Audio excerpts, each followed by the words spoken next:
Hi folks, Mike Schramke with Larry Stovesand Equipment. You bought a CK3510 SE or a CK4010 SE. Thank you and congratulations. You bought absolutely the nicest premium level large frame compact on the market. The tractor has bells and whistles, levers and pulleys galore, and I want to give you just a brief overview of what you bought. And the most important thing is the owner's manual. I dare say everything that you need to know is in here. It's an amazing owner's manual. You bought a tractor that, besides all that it, all the niceties, the comfort items, the convenience items, is a real tractor.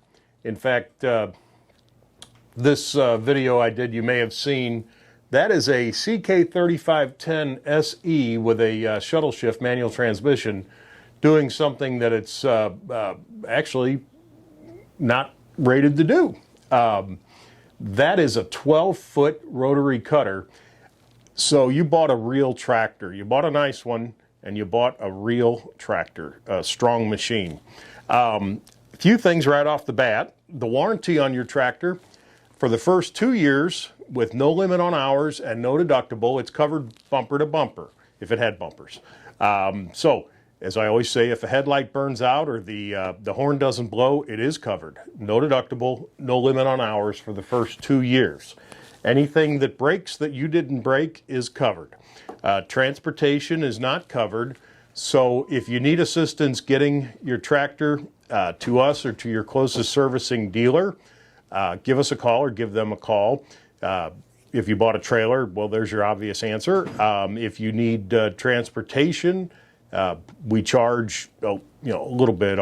It's not a moneymaker. We just want to get our fuel expense back and the time of the driver. We will definitely not scald you on that.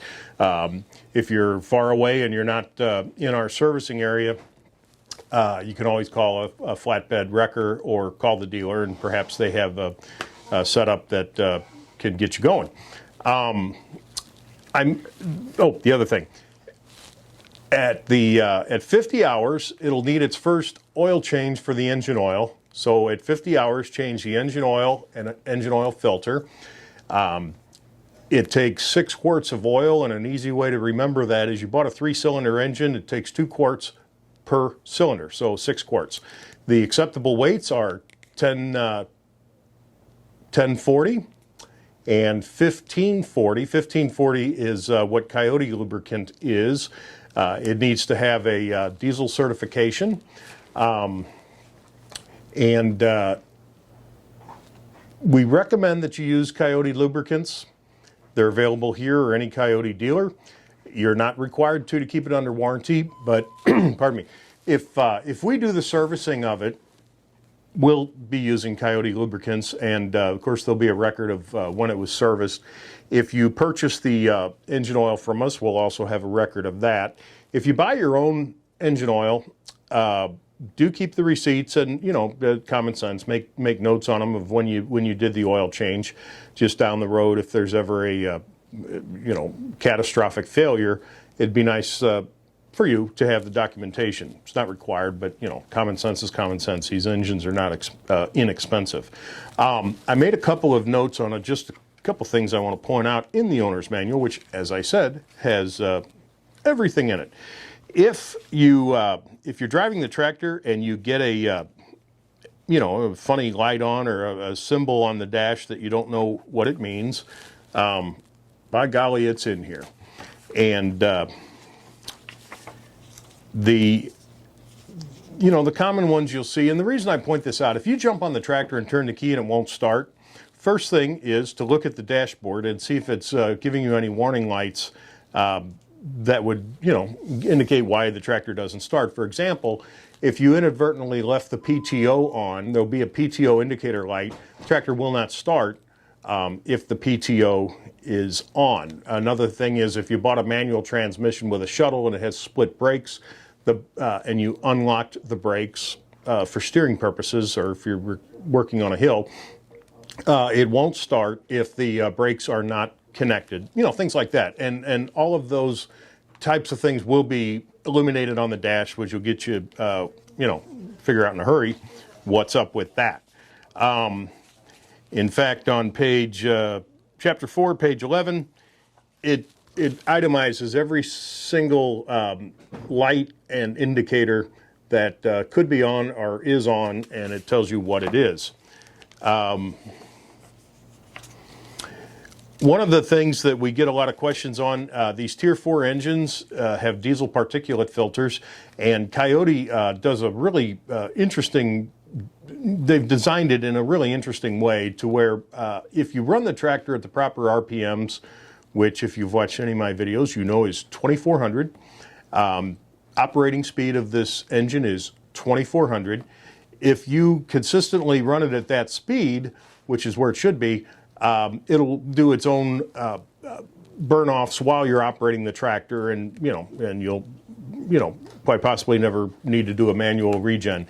If you do need to do a manual regen, a light will come on clearly indicating what it wants you to do, and the manual regens are quite simple. A lot of times, if people get that light on, they'll call and they'll think it's something very serious or something very complicated. It's neither. Reading from the book, to do a manual regeneration of the diesel particulate filter, and what you're doing is the engine is using heat to burn off the particulate matter. The tractor will be parked on a level surface, running, idling. Everything's in neutral. The range selector, the transmission are in neutral. The brake is set, and on the dash will be the regen button, which you'll push and hold for a couple of seconds. You'll hear the RPM start to increase, and then you find something to do for 30 minutes, and it does. It's a full manual regen.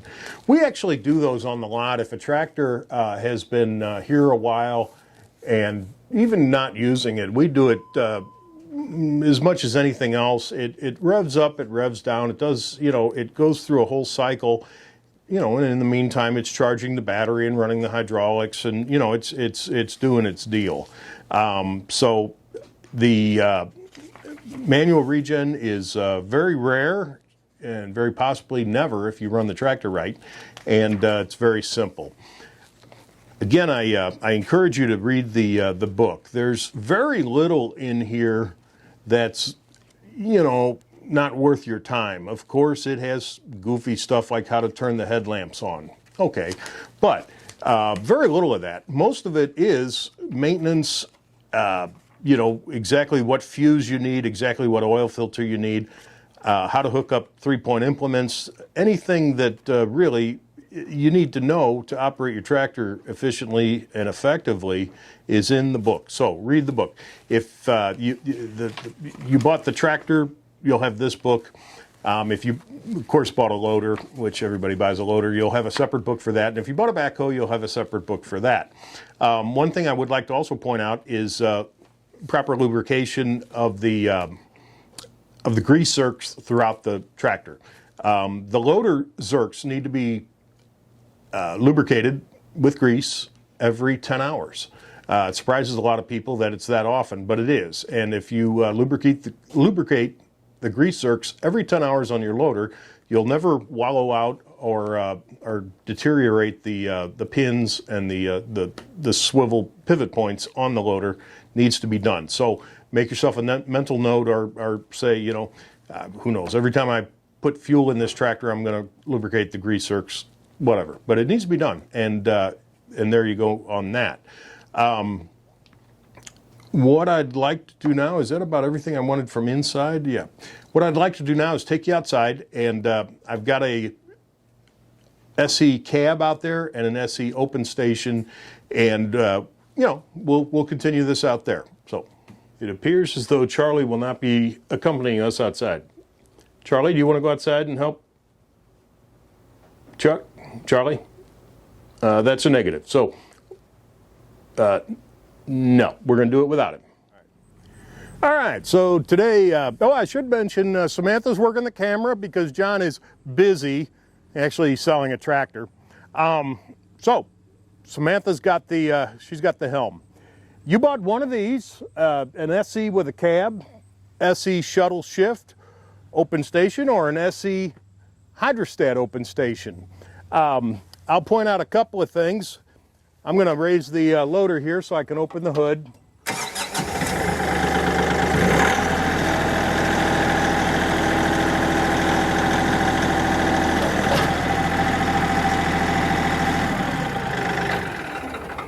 Okay, oh, what didn't I do? I didn't put the only way that it's safe to go under a tractor, and that is with a piece of angle iron in one of the loader pistons. There is a blue knob near the loader control that does lock the loader. It's not to be relied on. This is the only way to do it that will keep you from dying. If someone walks by you and hits the loader arm, even if the tractor's not running, do this gently. Whoa, there we go, heavy loader, right there. By putting this in the piston, it will, if somebody does bump that arm, it'll keep the loader from coming down. And that is the only way to do it. Please do that. If you don't have a piece of angle iron, come by, I'll give you a piece of angle iron. So the hood is accessed on the right side. Just pull the lever and, oh, look at that. Spring assisted. Everything that you need to attend to. Samantha, come on down a little closer and we'll point out a few things here. Everything you need to attend to could kind of be reached from this position. Air cleaner, and it's a canister type Donaldson cleaner, good cleaner.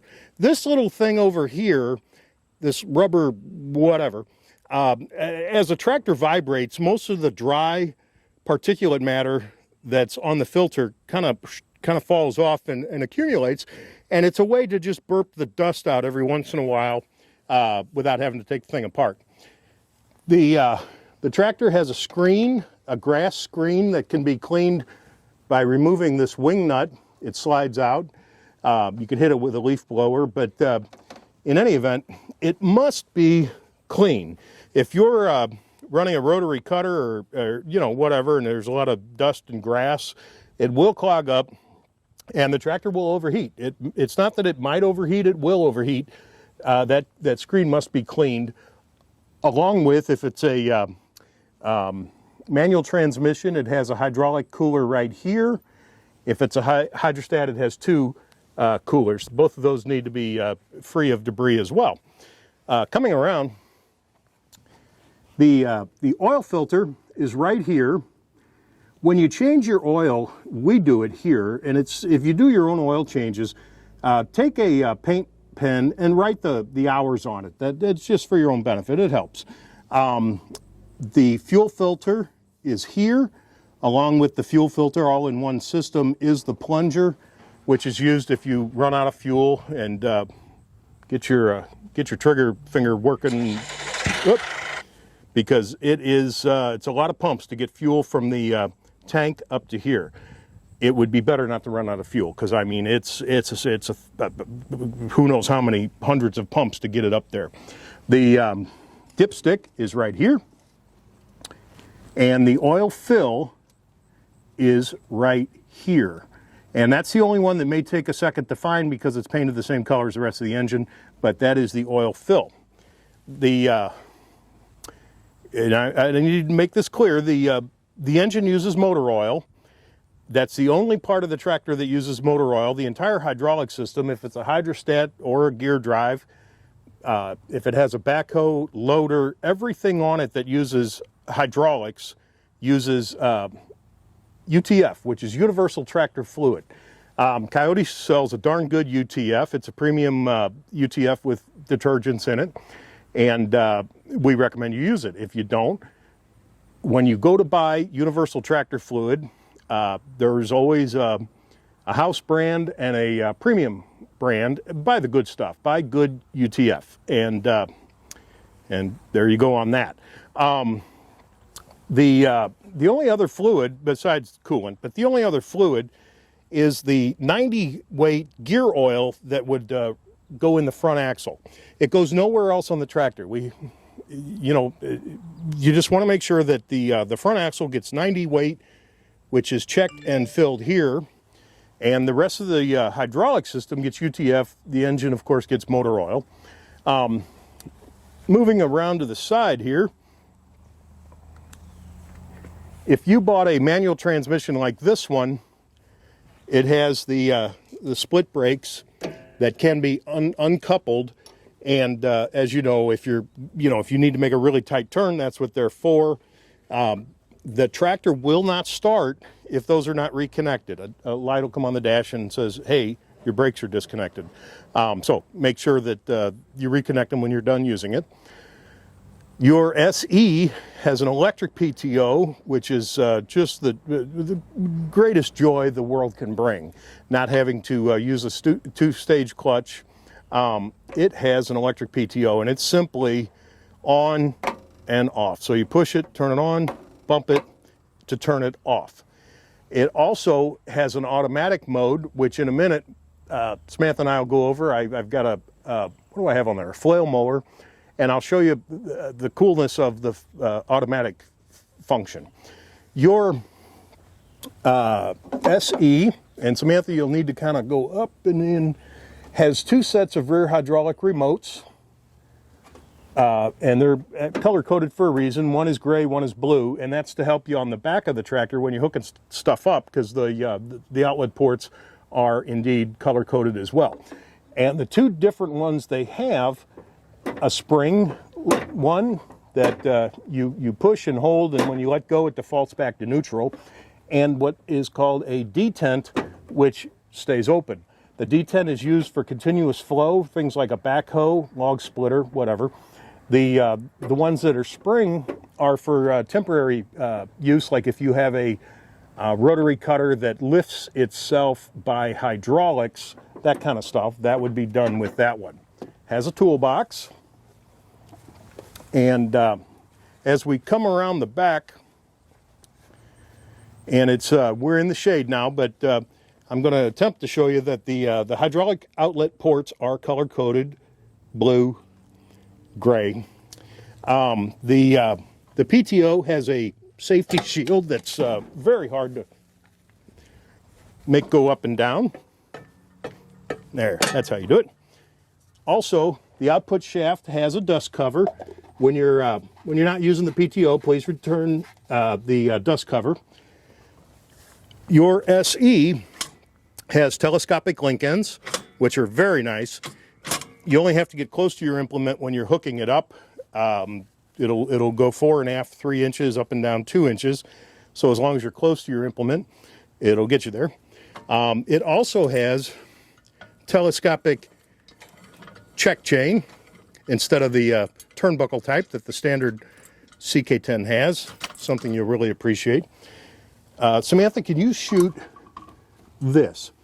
The entire hydraulic system of the tractor, and I mean if you've got a backhoe, a loader, anything, that is where it's filled, and that's the only place it's filled, and it's also checked there. The entire hydraulic system is serviced from there. I'll show you something here. This is kind of cool. I can start the tractor right now without being on it and without pushing the clutch in. Well, how did I do that magic? This right here is a little hanger that hangs the clutch. And the real reason for having that is in the winter, if the tractor's not being used for a few days and it's super cold, I'm talking 10 degrees type cold, which in Minnesota is summer, but here it's unseasonably cold. The clutch and the pressure plate will tend to freeze together, and there's condensation in there, and the tractor won't go anywhere. It'll start, but without that separation, nothing will happen. And that we're only talking on a manual transmission at this point, because the hydrostat doesn't have a clutch. So if it's cold like that, go ahead and hang that clutch and you'll be good to go. On the manual transmission with a shuttle, it's a 12 by 12, and you hear people say things like that, 8 by 8, 12 by 12. What they're saying, it's a 4-speed, 1, 2, 3, 4, with 3 ranges, So it has 4 speeds in each one of those ranges. 4 times 3 is 12, and I'm not the smartest guy, but I know that's true. So if you're in, the reason a shuttle is convenient is this. Let's say you're doing loader work, and you're in 2nd gear mid-range, and you're going forward. You get your scoop, you clutch, you go in reverse, you're still in 2nd gear mid-range, but now you're in 2nd gear mid-range reverse. And it aids you when you're doing loader work, because you don't have to go, you don't have to look next to you and find gears. It's, you know, it's there. You know where you're at. Samantha, if you come here, I'm going to go around the other side and point out some stuff. So, yeah, right there by the mirror. Some of the other stuff on here, like all tractors since, you know, whatever year, this is the rear traction lock, rear differential lock, posi traction, whatever you want to call it. If one of the wheels breaks loose and starts spinning, just reach back and with your heel and push that down. It locks both rear wheels together temporarily for added traction. This is the 4-wheel drive lever. The tractor should always be operated in 2-wheel drive unless you need 4-wheel drive. So if you're doing loader work and you want to get into the load of rocks without spinning everything, great, that's 4-wheel drive. If you're going in mud, if you're going uphill, if you're going downhill, that's all great. That's 4-wheel drive stuff. If you're driving on hard pavement, it's not. And I'll tell you what happens is you'll wear out your front tires prematurely, and eventually you'll wear out the, you know, the bearings and the whatnots and the U-joints in the axle, because just like your truck, when you turn all the way and in 4-wheel drive and you're on dry pavement, you could feel that clunk, and that is, you know, if you were to leave it in 4-wheel drive all the time, you'll eat front tires and you'll eventually screw up the front axle, you know, CV joints and stuff like that. So, you know, 2-wheel drive unless you need it. This is called an MLS valve. I don't know what MLS stands for, but I know what it does. There's the universal picture of a rabbit and a turtle.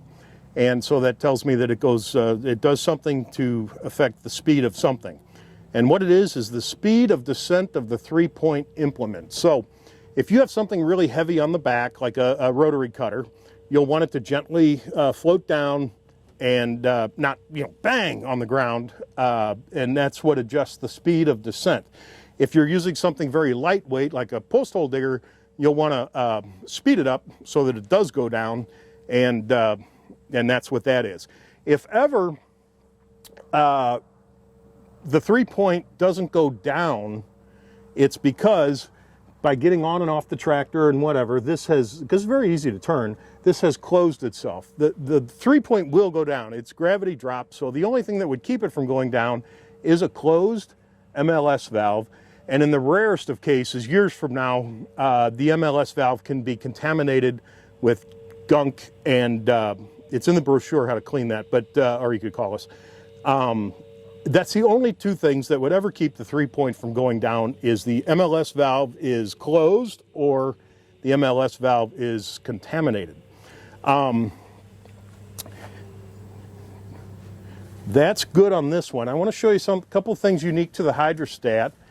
And Samantha, if you could go around and assume the same position you did a second ago on the manual transmission.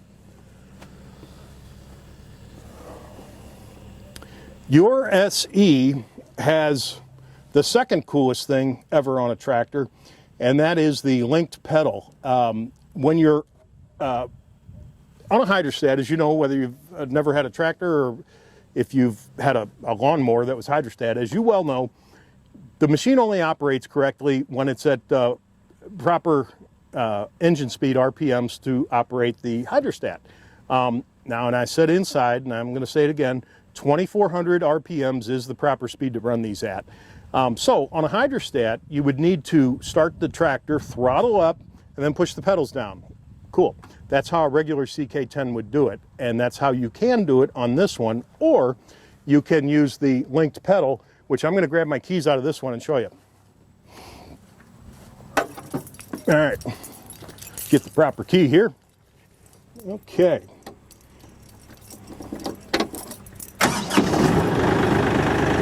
Now, the transmission transfer case is in neutral, so the tractor's not going anywhere. To operate the hydrostat correctly, I would need to throttle up and then push the pedal down, or I can engage the linked pedal. A green light comes on the dash saying that the linked pedal is activated, and then check this out. Just by pushing the go pedal, the tractor will use the appropriate amount of RPMs and it'll go. That is really awesome to use when you're, driving around doing a little bit of nothing and not, working the tractor like a tractor. If you're doing loader work or running a tiller or rotary cutter, doing actual tractor work, then indeed you will want to put it up to the 2,400 RPMs and disengage the linked pedal and, do it the way, it's pushing the pedals. Your SE also has tilt wheel, which is the lever right here. And then if you can kind of, Samantha, come here, there's two buttons here. One is the cruise control, and it's an electronic cruise control. When you get to the ground speed you want, simply turn it on. Turn it up and push it, and it sets. You can also increase the ground speed by pushing that as many times as you want. Kind of cool. To disengage it, you can obviously turn it off, hit the go pedal, or hit the brake. Any of them will disengage it. We talked a moment about the selectable automatic or manual PTO that your SE has. And this is the third coolest thing in the history of tractors. And we're gonna change positions. She'll move around and shut it off for a second, and I'm gonna show you what that's about. All right. Okay. The selectable automatic or manual PTO. The yellow switch, as we said a minute ago, to turn the PTO on, you simply push down and turn, and then the PTO activates. And I'm going to step away for a second and mention that in order to preserve the life of your implement, start the PTO at the lowest RPM that you can get away with, just barely above an idle, and then spool up to 2,400 and go to work. You'll never hurt the tractor, but it's just a little bit of a jolt on the implements. These electric PTOs are way cool, but they're like a light bulb. They are instant on. So start it low and then spool it up. Now, I'm going to show you when I start the tractor that to start the PTO, I just do that, and then that's fine. In manual mode, the button here, in manual mode, you will turn it on and you will turn it off, and that's cool. If you're doing something like this is a flail mower. If you don't know what a flail is, it spins like a tiller a lot faster, and it's got what's called hammers that are little 2-inch blades actually, and it'll do like almost as good as a finish mower and almost as good as a rotary cutter. So some people buy them because they'll cut debris up to 2 inches, and they'll cut grass almost as good as a finish mower, and they pulverize it. It's a cool thing. Now in automatic mode, I'll put this on automatic. When you turn it on, the PTO's running. When you pick the implement up, it disengages the PTO, and when you put the implement back down, it re-engages the PTO. It's super cool on row work. If you're doing tillers, get to the end of the row, pick it up, it shuts off, turn your tractor around, get ready for the next row, put it down, it starts, and there you go. So I'm gonna, in fact, I'll just do it in, you know what manual mode is. I'm gonna show you what it does in automatic mode. So.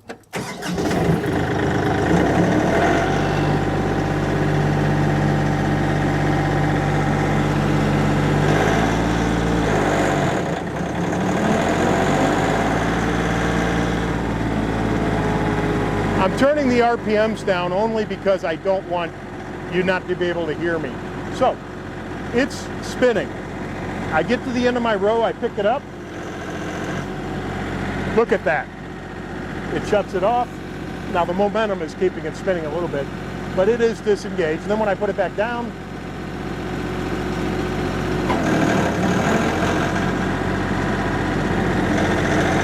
and then shuts it off again. And I bring that up because if you don't know that you have it, you won't get to enjoy it. You paid a lot of money for these SEs, and they have a lot of bells and whistles that if you don't read the book or if somebody doesn't show you what's up, hopefully both, you won't get to enjoy the stuff. Final thing for me, hang on, this is cool. My favorite part, those are the hammers swinging around. All right, on the loader, and you know, the loader's here, the loader control is here, of course. On the loader itself, there's a sticker, and it tells me that, you know, this is up, this is down, this is dump, this is roll. Cool. Your SE, by the way, will do two things at once. You can, you know, like at 7 o'clock, if you pull it to the 7 o'clock position, you could bring the loader up and you can roll back, which is what you would do if you were scooping. The same thing is if you were dumping and you wanted, you could 2 o'clock is down and dump. Now, there's something on here that in big letters that says float, and I'm going to tell you what float does. When you put the loader down to the ground, it's down to the ground.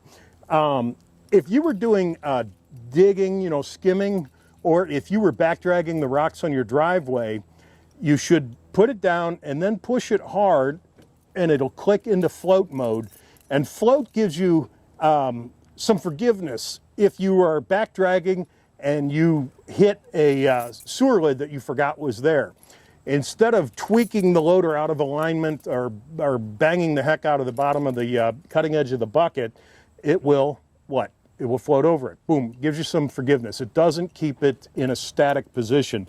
Always use float mode when you're, you know, when you're doing something aggressive with the bucket. The other thing is that brass-colored tube on the right loader arm. I have to start the tractor to show you this. It looks like it's just there arbitrarily, and it's not. It has a purpose. I'll show you.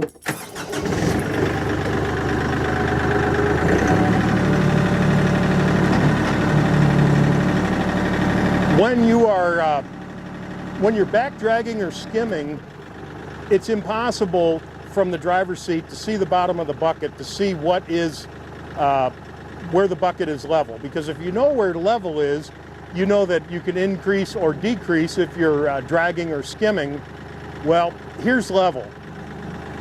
When that tube, oh, look at that. When that is right there and is equal to the outside of the tube, you could put a bubble on a bubble level on that bucket, and it is level. So if you know where level 0 is, then you can easily add or subtract a couple of degrees. You know, so you can do your skimming or your back dragging. That is about what I know. I'd like to leave you with the thought that the tractor, as all modern tractors are made to stretch their legs. Don't listen to your grandfather that says, "My God, you're always running at such a high RPM." No, this isn't a 2-cylinder Poppin' John. This is a modern engine. It is made to run at 2,400 RPMs. Run it at 2,400 RPMs. There is you know, the question will come on the tachometer, and I'll superimpose a picture of it, what I'm talking about. On the tachometer, you're going to see two PTO speeds. You're going to see 1,800 and 2,400. And the 1,800 is indicated, it says 540E. What the heck is that? Well, all modern implements that people use in this country run at 540 RPMs coming out of the PTO shaft. And if you have something that doesn't take any real horsepower, like a post hole digger or a generator or a log splitter, you can run at the 540E indicator, which would save a little bit of fuel, and that's what it's there for. If you're doing any real work, or if the tractor is in motion, forward or reverse, the tractor needs to run at 2,400 RPMs. I don't think there's anything else. If there is, we are very easy to find. Both stores, Murfreesboro and Springfield, we're here to help. We hire a whole bunch of people, and all of us, you know, have a couple of common goals. One goal is to sell a lot of tractors, but the real goal is to to make you completely satisfied. You spent a lot of money with me, and I appreciate that, and I don't take that lightly. So if you don't understand something, please let us know. I mean, you won't ever ask a question that hasn't been asked 1,000 times before, so don't feel like you can't ask. In fact, I insist on it. Enjoy your CK10 SE. You bought a gem. Wait till your friends see it. Thank you for your business. Thank you for choosing Larry Stovesand Equipment. My name's Mike Schramke. Again, I appreciate your business more than you know, and I appreciate your trust.